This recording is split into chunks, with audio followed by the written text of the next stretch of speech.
So I have a question. Are you being real about the state of your marriage?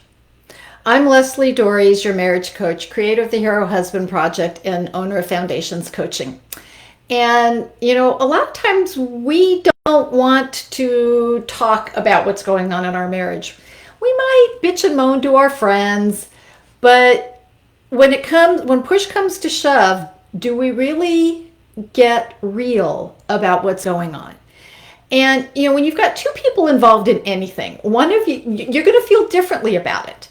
And your marriage isn't any different. But if one of you is not thrilled, over the moon, completely satisfied with your marriage, then your marriage might very well be in trouble. And one of the things I hear from a lot of the men that I work with when they call me, because they'll call me when their wife is asking for a divorce in a complete panic. And part of the reason is because they say, well, I didn't think it was that bad. And the truth of the matter is, how bad is too bad, right? If you are not 100% satisfied with the state of your marriage, then it means there's room for improvement. And, and it can be scary. I get it. It's a lot easier to convince ourselves that things aren't that bad, or that we're just in a period where things aren't good. And by the way, that's actually true. There are some times when your marriage is going to be more stressed than in others, but it still shouldn't be a challenge. The two of you should be on the same side, looking at that event as a team, and having a way of mutually addressing that issue, whether it's having a newborn, or whether it's having a challenging teenager, or maybe there's some challenges in one of your professional lives, or maybe you have an ill parent, or whatever it is that it's going to put a little pressure on your relationship. That's great. But if you've got a strong marriage, then what you've got is a team. You've got somebody who's got your back, who is going to help you ride through this. And that's not the same thing as kind of throwing the covers over our heads and just holding our breath and hoping things are going to get better. And I get why you do that. I truly, truly do. Because, things aren't so bad that you might not want to rock the boat, that bringing it up, might mean that action has to be taken.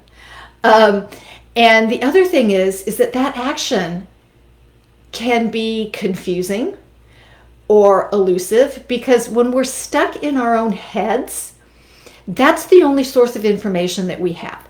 Yes, you may listen to podcasts and you may read self-help books and you may do all these things, but if you don't know how to apply the information that you're given, then you get stuck. And a lot of people sometimes don't even do those things. They won't listen to a podcast. They won't read anything. Like I said, they just crawl under the covers and cross their fingers and hope for the best. And these are the people who end up in a panicked phone call with me. And the idea is to take care of your relationship instead of repairing it. It's always easier to keep something healthy than to regain its health. And I get it. There's so much information coming at you that sometimes you don't even know what works. And so it's easier to dismiss your partner's complaints or concerns about the state of your relationship.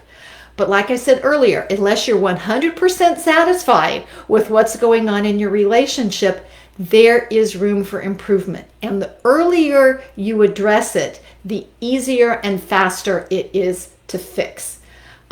So what are you not paying attention to in your relationship? How do you guys spend your time together? Do you spend quality time together, or are you each doing your own thing?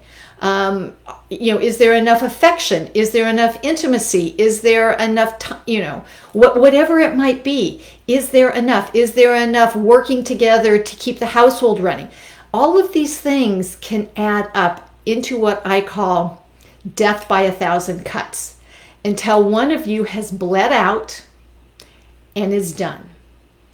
And if the other one has not been paying attention or minimizing it or being afraid to take action, then pretty much you're probably going to end up in a divorce court, which I don't want for you.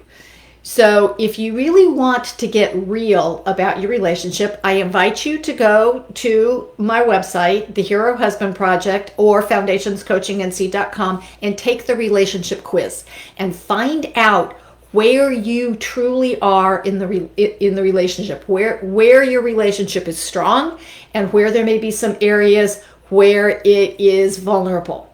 And you can shore up those areas. Because what you want to do is it's like your car or your house or anything else. You want to make sure that it's in good running order. So I invite you to do that. I also invite you to subscribe to this channel and let me know if there's some area of your relationship that you would like to see better, but that you're not quite sure how to do that. And hopefully you found this helpful. And until next week, stay loving.